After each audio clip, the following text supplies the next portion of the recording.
Baik, perkenalkan nama saya Anissa Inas Amani, mewakili teman-teman saya untuk menjelaskan materi angkatan kerja, yang mana dalam materi angkatan kerja ini terdapat 4 subbab.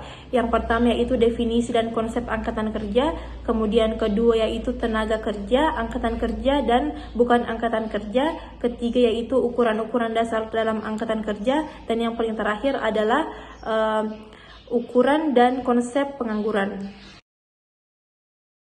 Nah, baik, kita masuk di materi pertama yaitu definisi dan konsep angkatan kerja.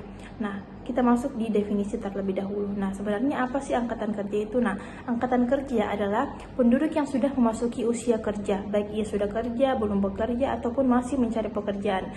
Nah, menurut ketentuan pemerintahan Indonesia mengatakan bahwa usia yang sudah siap bekerja itu adalah usia minimal 15 tahun sampai 65 tahun. Nah, kemudian konsep angkatan kerja atau labor force concept. Nah, dalam SP 1940, United States Bureau of Census telah memelopori penggunaan konsep baru yang disebut konsep angkatan kerja. Nah, dua perbaikan diusulkan dalam konsep ini. Nah, pertama yaitu activity concept, bahwa yang termasuk dalam angkatan kerja adalah harus secara aktif bekerja atau sedang aktif mencari pekerjaan. Nah, yang kedua yaitu aktivitas tersebut dilakukan dalam satu batasan waktu tertentu sebelum wawancara. Dengan kata lain, konsep angkatan kerja umumnya disertai dengan referensi waktu.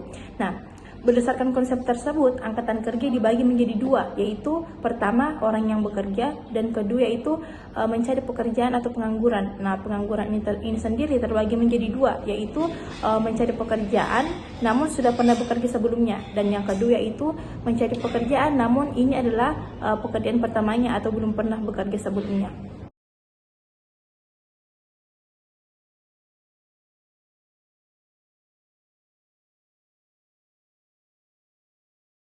Nah, baik, kita masuk di materi tenaga kerja, angkatan kerja, dan bukan angkatan kerja. Nah, pertama yaitu tenaga kerja. Nah, tenaga kerja ini adalah setiap orang yang mampu melakukan pekerjaan guna menghasilkan barang dan jasa untuk memenuhi kebutuhan sendiri maupun masyarakat. Nah, di dalam angkatan kerja ini ada orang yang siap dan mampu bekerja, baik sudah dapat pekerjaan maupun sedang mencari pekerjaan. Nah, ini disebut sebagai angkatan kerja. Nah, kemudian ada pula orang yang tidak siap, tidak bersedia, tidak mampu, dan sedang tidak mencari pekerjaan, dan ini yang disebut sebagai bukan angkatan kerja. Nah, bukan angkatan kerja ini bisa meliputi orang-orang yang sedang bersekolah ataupun kuliah karena mereka tidak sedang mencari pekerjaan. Kemudian adapun orang-orang yang menghasilkan uang tanpa melakukan pekerjaan, contohnya seperti penghasilan dari uang pensiunan. Kemudian kita masuk di materi beberapa ukuran dalam angkatan kerja. Nah, dalam studi ketenaga kerjaan dipakai ukuran untuk menggambarkan situasi ketenaga kerjaan di suatu negara ataupun sekelompok masyarakat. Umumnya indikator ketenaga kerjaan memakai angka atau rate, seperti angka partisipasi angkatan kerja atau labor force participation rate, yang menggambarkan perbandingan jumlah angkatan kerja terhadap jumlah tenaga kerja. Angka ini sering disebut sebagai angka partisipasi umum, tetapi untuk analisis yang lebih mendalam dipakai ukuran yang lebih spesifik, antara lain yaitu angka aktivitas kasar, angka aktivitas menurut umur dan jenis kelamin, angka aktivitas menurut jenis kelamin, dan terakhir yaitu angka penyerapan angkatan kerja. Angka aktivitas kasar atau crude activity rate.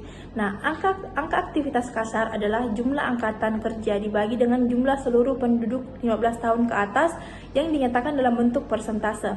Nah, angka ini dikatakan kasar karena belum mencerminkan faktor-faktor yang mempengaruhi jumlah angkatan kerja, antara lain komposisi umur dan jenis kelamin. Akan tetapi, angka ini dapat digunakan untuk melakukan perbandingan di mana peneliti ingin menunjukkan jumlah relatif dalam angkatan kerja tanpa memperhatikan faktor-faktor yang mempengaruhinya.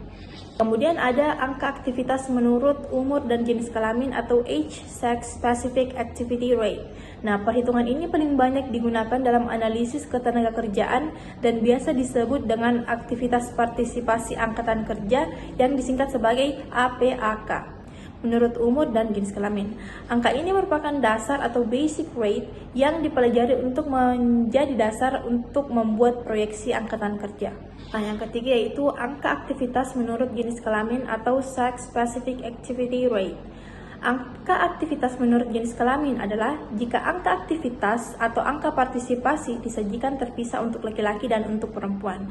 Nah, dilihat dari perbedaan biasanya angka untuk laki-laki lebih tinggi dibandingkan dengan perempuan. Nah, dan kemudian yang terakhir adalah angka penyerapan angkatan kerja atau employment rate.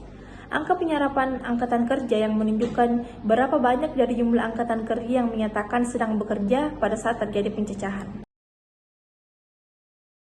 Kemudian materi terakhir yaitu konsep dan ukuran dasar pengangguran. Nah, secara singkat, pengangguran diartikan sebagai sekelompok angkatan kerja yang ingin bekerja tetapi belum mendapatkan pekerjaan. Menurut data dari Bappenas tahun 2015 bahwa penduduk Indonesia yang termasuk kategori pengangguran terbuka, yaitu penduduk yang betul-betul tidak memiliki pekerjaan, adalah sebesar 11-12 juta jiwa. Selain itu, ada yang dikategorikan sebagai pengangguran terselubung. Dan jika dijumlahkan dengan pengangguran terbuka, maka jumlah total pengangguran di Indonesia mencapai 40 juta jiwa di tahun 2005. Dalam istilah pengangguran, ada yang disebut sebagai tingkat pengangguran, yaitu perbandingan jumlah pengangguran dengan jumlah angkatan kerja yang dinyatakan dalam persen. Nah, kemudian pada dasarnya pengangguran dibagi menjadi 4. Pertama yaitu pengangguran terbuka, kedua setengah menganggur, ketiga pengangguran tidak kentara, dan yang terakhir yaitu pengangguran friksional. Nah, pertama yaitu pengangguran terbuka atau open unemployment adalah mereka yang benar-benar menganggur atau tidak memiliki pekerjaan. Pengangguran terbuka terdiri dari pertama yaitu mereka yang mencari pekerjaan, kedua mereka yang mempersiapkan usaha, ketiga mereka yang tidak mencari pekerjaan karena merasa tidak mungkin mendapat pekerjaan, dan yang terakhir yaitu mereka yang sudah tidak punya pekerjaan tetapi belum mulai bekerja. Nah, kemudian yang kedua yaitu setengah menganggur. Nah, setengah menganggur ini adalah mereka yang bekerja namun pekerjaannya di bawah jam kerja normal, yang mana jam kerja normal ini adalah 35 jam seminggu. Nah, setengah menganggur ini pula dibagi menjadi dua. Pertama yaitu setengah menganggur terpaksa, yakni mereka yang bekerja di bawah jam kerja normal tetapi masih ingin menerima dan masih mencari pekerjaan. Nah, yang kedua yaitu setengah menganggur sukarela, yakni mereka yang bekerja di bawah jam kerja normal tetapi sudah tidak menerima pekerjaan-pekerjaan. Biasanya orang mengatakan bahwa mereka adalah pekerja per waktu atau part-time worker. Yang ketiga yaitu pengangguran tidak kentara. Nah, sebenarnya dalam konsep angkatan kerja, pengangguran tidak kentara ini sudah dimasukkan dalam kegiatan bekerja karena sudah memenuhi syarat dari definisi bekerja itu sendiri. Namun, kenapa ia tetap digolongkan dalam pengangguran? Karena jika dilihat dari segi produktivitasnya tidak memenuhi syarat. Nah, sebagai contoh, ada orang 4 pekerja dipekerjakan untuk menyelesaikan kursi. Nah, namun pada dasarnya sebenarnya yang kita butuhkan hanyalah 2 orang saja untuk menyelesaikan kursi tersebut, yang mana sebenarnya mereka menyelesaikan dalam waktu yang sama. Nah, biasanya hal ini terjadi karena sempitnya lapangan pekerjaan atau kelebihan penawaran tenaga kerja. Yang terakhir adalah pengangguran friksional. Nah, pengangguran friksional ini terjadi kepada seseorang yang berhenti dari pekerjaan lamanya untuk mencari pekerjaan baru. Nah, seringkali untuk mendapatkan pekerjaan baru tersebut tidak langsung ia dapatkan. Nah, jadi selama ia aktif untuk mencari pekerjaan baru, ia dikatakan sebagai pengangguran. Jadi pengangguran friksional ini sebenarnya adalah pengangguran yang terjadi karena tenggang waktu sebelum ia mendapatkan pekerjaan. Nah, dalam analisis ketenagakerjaan sendiri bahwa tenggang waktu itu sering disebut sebagai waiting time. Baik, mungkin itu tadi materi yang sempat kami sampaikan. Semoga materi dalam bentuk video ini dapat memudahkan teman-teman untuk memahami materi kami. Jadi kami akhiri. Assalamualaikum warahmatullahi wabarakatuh.